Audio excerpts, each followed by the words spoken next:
శాంతి. ఈరోజు Murali date 8 June 2024. బాబా చెప్తున్నారు, మధురమైన పిల్లల్లారా, స్మృతి ద్వారా అన్ని వికర్మలు వినాశనం అవుతాయి. ట్రాన్స్ ద్వారా వికర్మలు నశించవు. ట్రాన్స్ అంటే ధ్యానము, అనంతమైన ఆనందానుభూతినిచ్చే అచేతనమైనటువంటి స్థితి. దీని ద్వారా వికర్మలు నశించవు. ట్రాన్స్ పైసా విలువ చేసే ఆట. అందువలన ఎప్పుడూ కూడా ట్రాన్స్లోనికి వెళ్ళాలి అనే ఆశను ఉంచుకోకండి. ఈరోజు మురళిలోని ప్రశ్న, భిన్న భిన్న రూపాలలో వచ్చే మాయ నుండి సురక్షితంగా ఉండేందుకు తండ్రి తన పిల్లలందరికీ ఏ హెచ్చరికను ఇస్తున్నారు? సమాధానము, మధురమైన పిల్లల్లారా, ట్రాన్స్లోకి పోవాలి అనే ఆశ ఎప్పుడు కూడా ఉంచుకోకండి. జ్ఞాన యోగాలతో ట్రాన్స్కు ఎలాంటి సంబంధము లేదు. ముఖ్యమైనది చదువు.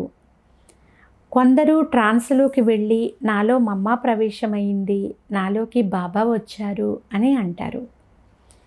ఇవన్నీ సూక్ష్మమైన మాయ చేయించే సంకల్పాలు. వీటి నుండి చాలా అప్రమత్తంగా ఉండాలి. మాయ కొంతమంది పిల్లల్లో ప్రవేశించి తప్పుడు పనులు చేయిస్తుంది. అందువలన ట్రాన్స్లోకి వెళ్ళాలి అనే ఆశను ఎప్పుడు కూడా ఉంచుకోకూడదు. ఓం శాంతి. మధురాతి మధురమైన ఆత్మిక పిల్లలు, ఒకవైపు భక్తి, రెండవ వైపు జ్ఞానము ఉంది అనేది అర్థం చేసుకున్నారు. భక్తి అమితముగా లెక్కలేనంత ఉంది. దానిని నేర్పించేవారు కూడా చాలామంది ఉన్నారు. శాస్త్రాలు నేర్పిస్తాయి, మనుషులు కూడా నేర్పిస్తారు. ఇక్కడ ఏ శాస్త్రము లేదు, ఏ మనుష్యులు లేరు. ఇక్కడ ఆత్మలకు నేర్పించేవారు కేవలం ఒక్క ఆత్మిక తండ్రి మాత్రమే. ఆత్మయే ధారణ చేస్తుంది. పరంపిత పరమాత్మలో ఈ జ్ఞానం అంతా ఉంది. వారిలో 84 జన్మల చక్రం గురించిన జ్ఞానము కూడా ఉంది. అందుకే వారిని కూడా స్వదర్శన చక్రధారి అని అనవచ్చు. వారు తన పిల్లలైన మనల్ని కూడా స్వదర్శన చక్రధారులుగా చేస్తున్నారు. బాబా కూడా బ్రహ్మ శరీరంలో ఉన్నారు. అందుకే వారిని బ్రాహ్మణుడు అని కూడా అనవచ్చు. మనము కూడా వారి పిల్లలమే. బ్రాహ్మణుల నుండి దేవతలుగా అవుతాము. ఇప్పుడు తండ్రి కూర్చుని మనకు స్మృతి యాత్ర నేర్పిస్తూ ఉన్నారు. ఇందులో హఠయోగము మొదలైన విషయాలైతే ఏమీ లేవు. వారు హఠయోగము ద్వారా ట్రాన్స్ మొదలైన వాటిలోకి వెళ్తారు. ఇది గొప్ప విషయం ఏమీ కాదు. ట్రాన్స్లో గొప్పతనమేది లేదు. ట్రాన్స్ అంటే పైసా విలువ చేసే ఒక ఆట. మేము ట్రాన్స్లోనికి వెళ్తామని ఎప్పుడూ ఎవ్వరితోనూ అనకూడదు. ఎందుకంటే ఈ రోజులలో విదేశాలలో అక్కడక్కడ అనేక మంది ట్రాన్స్లోనికి వెళ్తూ ఉంటారు. ట్రాన్స్లోకి వెళ్ళడం వల్ల ఎలాంటి లాభము లేదు. మీకు కూడా ఏ లాభము లేదు.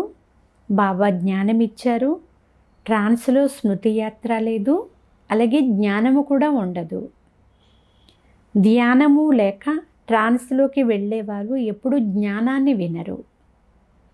వారి పాపాలు కూడా భస్మం కావు. ట్రాన్స్కు ఏ గొప్పతనము లేదు. పిల్లలు చేసే ఈ యోగమును ట్రాన్స్ అని అనరు. స్మృతి ద్వారా మాత్రమే వికర్మలు వినాశనం అవుతాయి అని బాబా అంటున్నారు. కానీ ట్రాన్స్లో వికర్మలు వినాశనం అవ్వవు. పిల్లలు ట్రాన్స్ పైన ఆసక్తి ఉంచుకోకండి అని బాబా పిల్లల్ని హెచ్చరిస్తున్నారు. ఈ సన్యాసులు మొదలైన వారికి వినాశన సమయం వచ్చినప్పుడు జ్ఞానం లభిస్తుంది అని మీకు తెలుసు. మీరు వారికి ఆహ్వానం ఇస్తూ ఉండండి. ఈ జ్ఞానము వారి కలశంలోకి త్వరగా రాదు. వినాశనం వారి ముందు కనిపించినప్పుడు వస్తారు. అప్పుడు మృత్యువు వచ్చేసింది అని అర్థం చేసుకుంటారు. దగ్గరగా చూసినప్పుడు అంగీకరిస్తారు. వారి పాత్ర ఉండేదే అంతిమంలో. ఇప్పుడు వినాశనం ఇక వచ్చేసింది అని, మృత్యువు రాబోతుంది అని మీరు అందరికీ చెప్తారు. ఇవన్నీ కూడా వ్యర్థమైనటువంటి ప్రలాపాలు అని వారు భావిస్తారు. మీ వృక్షము చాలా నెమ్మదిగా వృద్ధి చెందుతుంది. సన్యాసులకు కేవలం తండ్రిని స్మృతి చెయ్యమని మాత్రమే చెప్పాలి. కనులు మూసుకోరాదు అని తండ్రి అర్థం చేయించారు. కనులు మూసుకుంటే తండ్రిని ఎలా చూస్తారు? మనమంతా ఆత్మలము, పరంపిత పరమాత్మ ఎదుట కూర్చుని ఉన్నాము. కానీ వారు ఈ కనులకు కనిపించరు. కానీ ఈ జ్ఞానం బుద్ధిలో ఉంది. పరంపిత పరమాత్మ మనల్ని ఈ బ్రహ్మ తనువు ఆధారంతో చదివిస్తున్నారు అని పిల్లలైన మీరు భావిస్తారు. ఇందులో ధ్యానము మొదలైన వాటి మాటే లేదు. ధ్యానములోకి వెళ్ళడం అంత గొప్ప విషయమేమీ కాదు. ఈ భోగు మొదలైనవి ఇవన్నీ డ్రామాలో నిశ్చయింపబడ్డాయి. సేవకులుగా అయి భోగు సమర్పించి వస్తారు. ఉదాహరణకి సేవకులు గొప్పవారికి దగ్గరుండి తినిపిస్తారు కదా.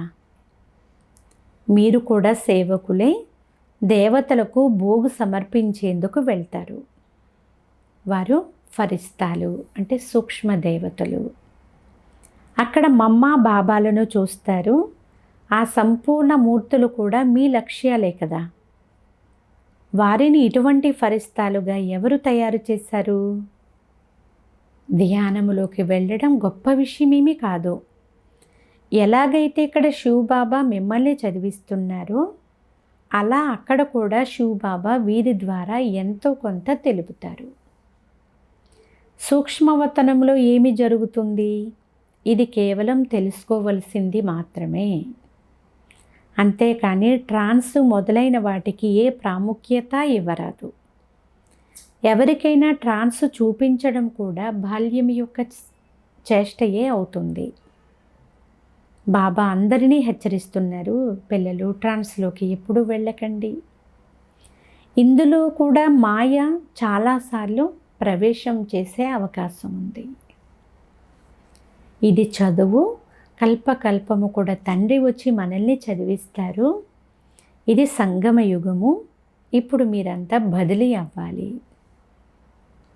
డ్రామా ప్లాన్ అనుసారముగా మీరు పాత్రను అభినయిస్తున్నారు. పాత్రకు గొప్పతనం ఉంది. తండ్రి వచ్చి డ్రామానుసారముగా చదివిస్తారు.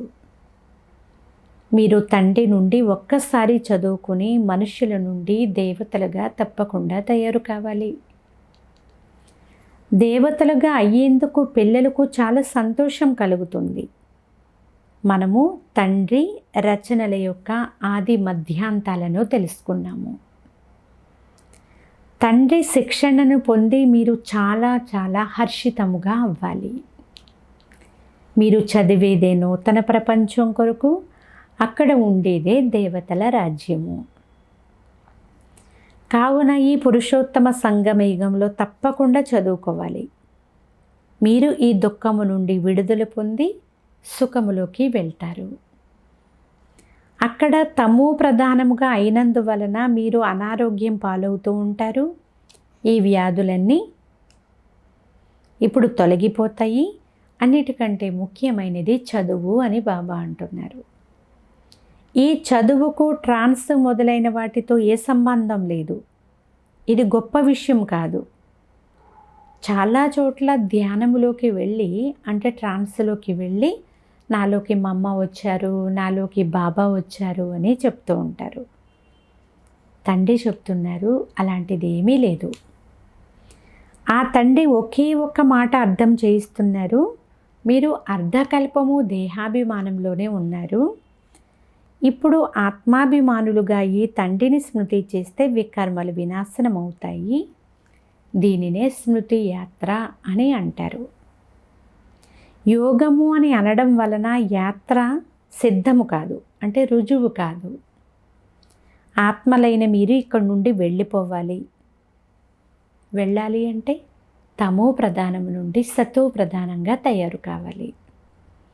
మీరిప్పుడు యాత్ర చేస్తున్నారు. వారి యోగంలో యాత్ర యొక్క మాటే లేదు. హఠయోగులైతే చాలామంది ఉన్నారు. అదంతా హఠయోగము, అంటే కష్టంతో కూడినటువంటి యోగము. ఇది తండ్రిని స్మృతి చేసే యోగము. తండ్రి అంటున్నారు, మధురమైన పిల్లలు, స్వయాన్ని ఆత్మాని భావించండి. ఈ విధంగా ఇతరులెవ్వరూ ఎప్పుడూ అర్థం చేయించలేరు. ఇది చదువు కదా. తండ్రికి సంతానముగా అయి తండ్రి ద్వారా చదువుకుని అలాగే ఇతరులను కూడా చదివించాలి.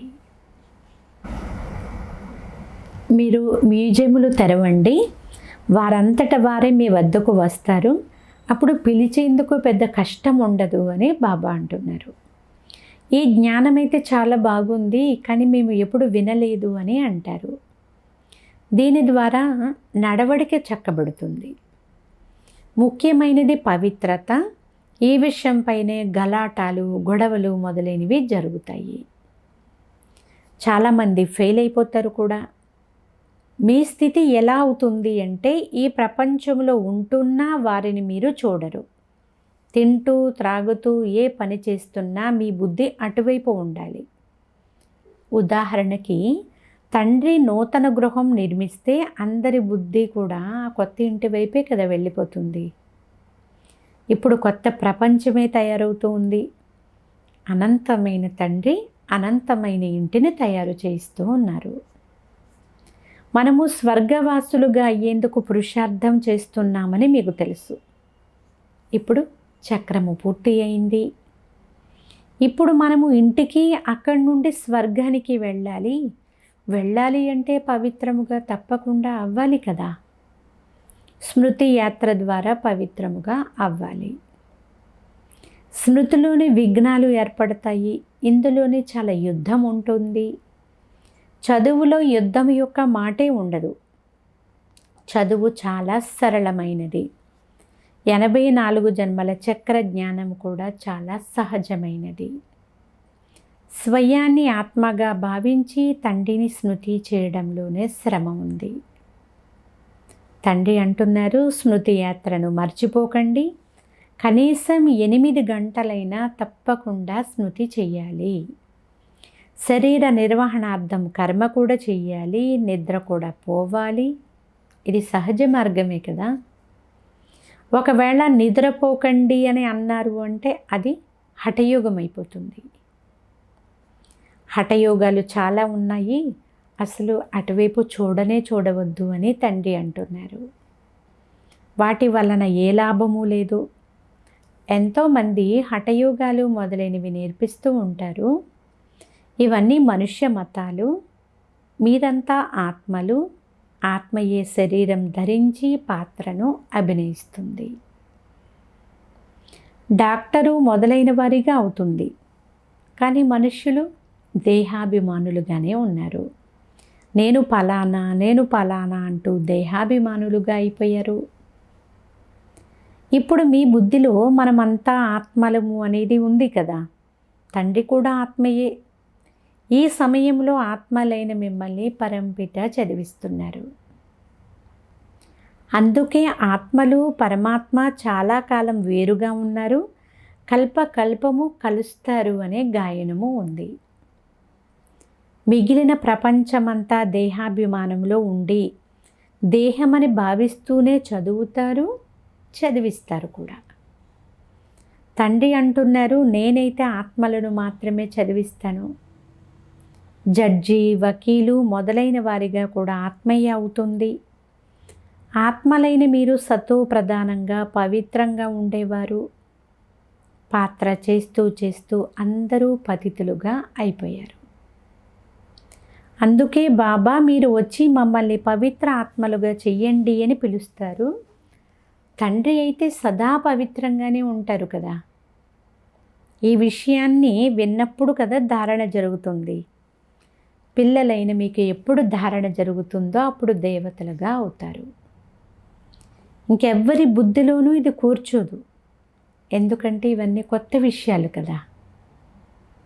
ఇది జ్ఞానము, అది భక్తి. మీరు కూడా భక్తి చేస్తూ చేస్తూ దేహాభిమానులుగా అయిపోతారు.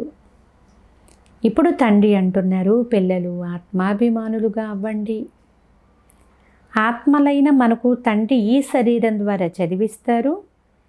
ఈ ఒక్క సమయంలో మాత్రమే ఆత్మలకు తండ్రి అయిన పరంపిత పరమాత్మ చదివిస్తారు అని క్షణం కూడా జ్ఞాపకం పెట్టుకోండి.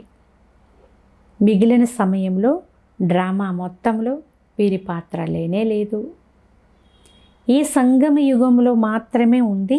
అందువలన తండ్రి మళ్ళీ చెప్తున్నారు, మధురాతి మధురమైన పిల్లల్లారా, స్వయాన్ని ఆత్మ అని నిశ్చయం చేసుకోండి, తండ్రిని స్మృతి చేయండి.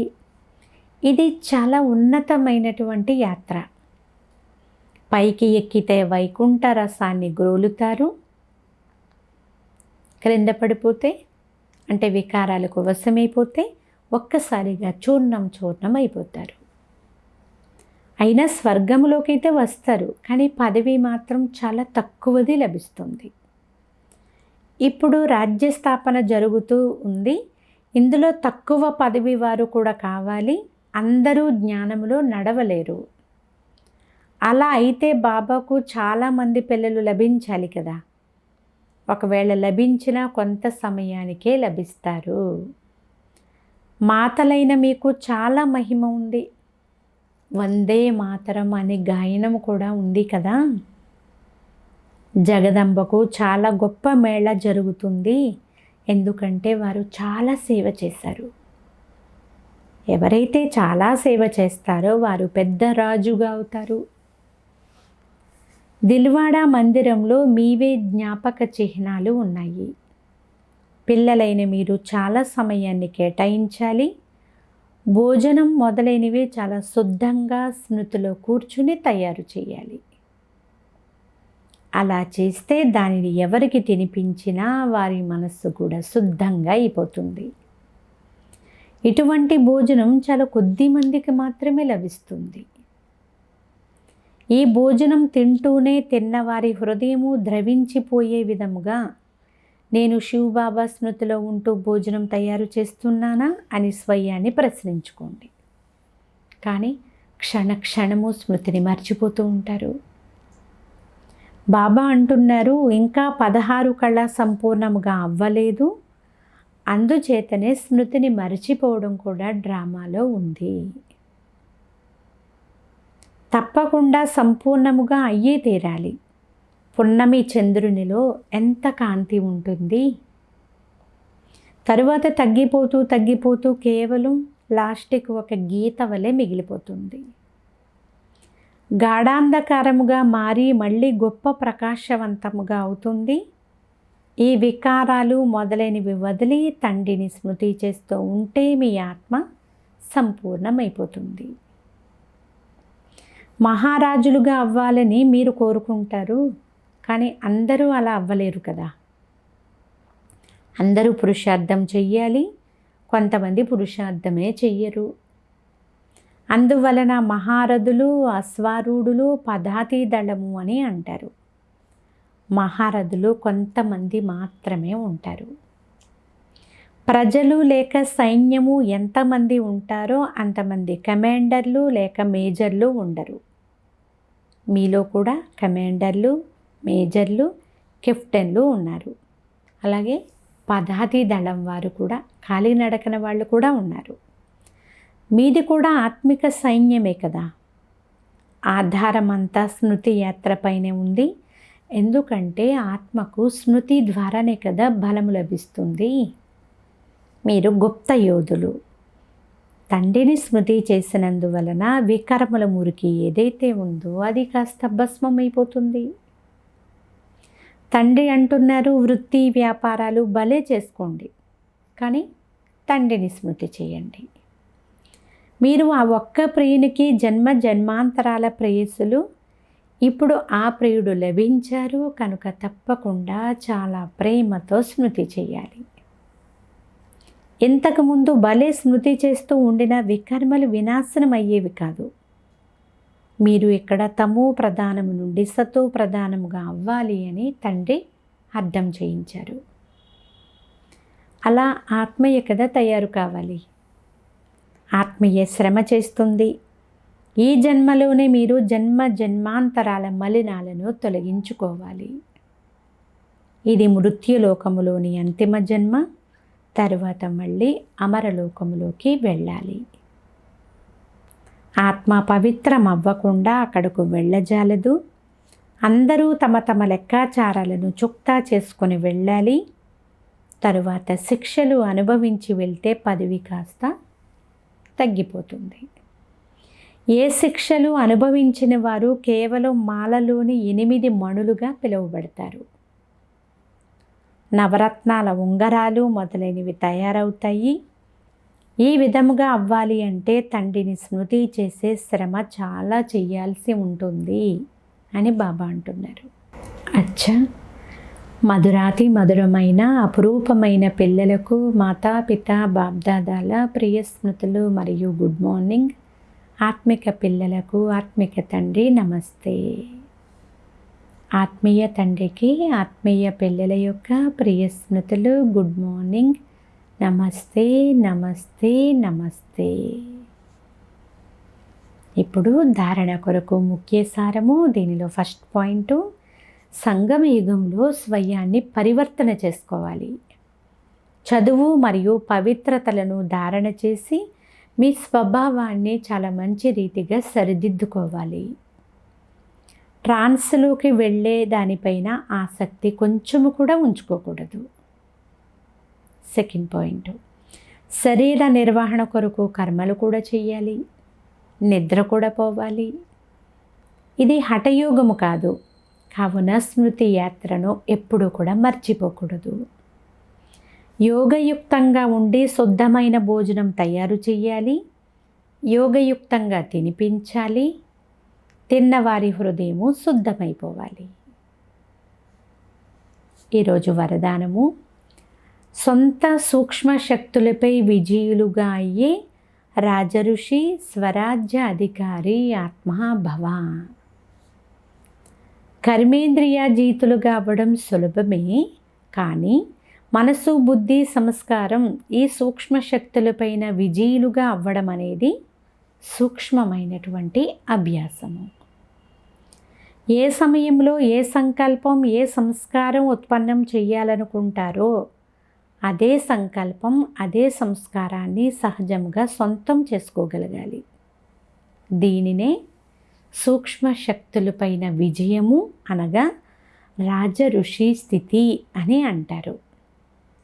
ఇప్పటికిప్పుడే ఏకాగ్ర చిత్తులుగా అవ్వమని సంకల్ప శక్తిని ఆజ్ఞాపిస్తే రాజు ఇచ్చిన ఆజ్ఞను అదే గడియ అదే విధంగా అంగీకరించాలి.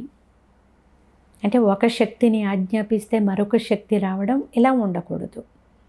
ఇదే మన రాజ్యాధికారానికి గుర్తు.